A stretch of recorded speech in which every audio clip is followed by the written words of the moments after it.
Brilliant ছেলেরা brilliant career তৈরি করে।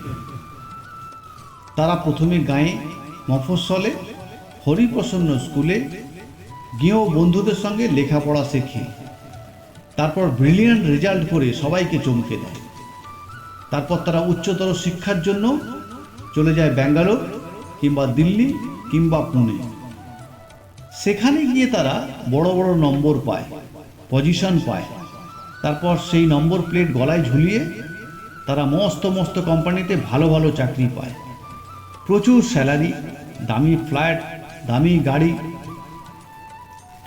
ব্রিলিয়ান্ট ছেলেরা এরপর বিদেশের বিমানে গিয়ে বসে, পৌঁছে যায় আমেরিকা, জার্মানি কিংবা আবুধাবি অথবা সিঙ্গাপুর কিংবা কানাডা।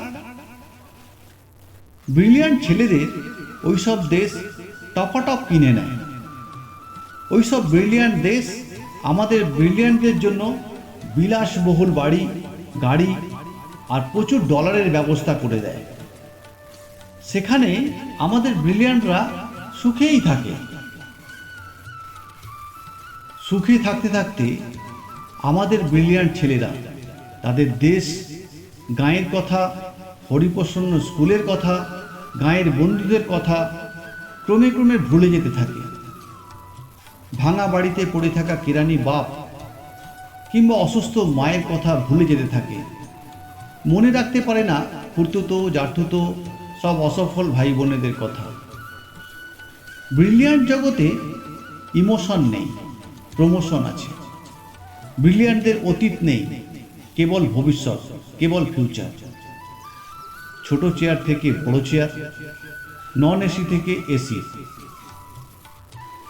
ব্রিলিয়ান্ট ছেলেরা বাবা মাকে মাঝে মাঝে টাকা পাঠায়, অনেক টাকা। সেই টাকা হাতে পেয়ে ব্রিলিয়ান্টদের বাবার মুখে ফুটে ওঠে হাসি, মায়ের চোখ ভরে ওঠে জলে। ব্রিলিয়ান্টরা এই ন্যাস্টি ইন্ডিয়াতে আর ফিরে আসতে চায় না। এত ভিড়, এত ধুলো, কাদা, এত করাপশন, এসবের মধ্যে তাদের গা ঘিনঘিন করে। তবুও যদি কখনো এদেশে আসে, নিয়ে আসে অনেক ফরেন জিনিস। মায়ের জন্য ইতালির চাদর, বাবার জন্য ফ্রান্সের সিগারেট, সঙ্গে জাপানি লাইটার, আলো জ্বললে যা থেকে টুংটাং করে বাজনা বেজে ওঠে। ব্রিলিয়ান্টের ব্যাপার স্যাপারই আলাদা।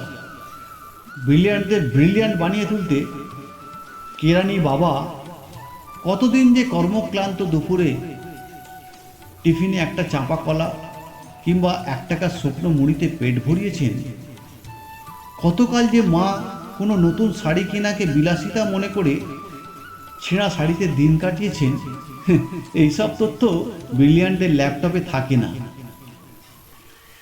ব্রিলিয়ান্টদের ল্যাপটপে নায়াগ্রার দুরন্ত জলোচ্ছ্বাস কিংবা ভিসুভিয়াসের ছবি থাকে। এই শ্যামল বাংলার নদী, গাছ, বর্ষার মেঘ, এসব হাবিজাবি সেখানে ইনসার্ট করা যায় না। ব্রিলিয়ান্টরা সদা ব্যস্ত, ভীষণ ব্যস্ত।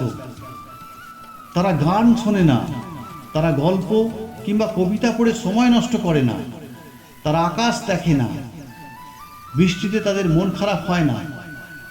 তারা কেবল কাজ করে, কেবল ব্যস্ততায় ডুবে থাকে। বৃষ্টি নেমেছে আকাশ ভেঙে, শ্রাবণ মাস। মা মৃত্যুশয্যায়, বাড়ি ভর্তি নানা লোকজন। অসুস্থ বাবা বারান্দার চেয়ারে বসে আছেন শূন্য চোখে। ডাক্তার জবাব দিয়ে চলে গেছেন। গোটা বাড়িতে অদ্ভুত এক স্তব্ধতা। কাঁপা কাঁপা গলায় মা জিজ্ঞেস করছেন, খোকন, খোকন এলো? খোকন? ব্রিলিয়ান্ট খোকন তখন ফ্লাইটে। সবাই মাকে বোঝাচ্ছেন, ওই ওই ওই তো খোকন এলো বলে, খোকন এলো বলে।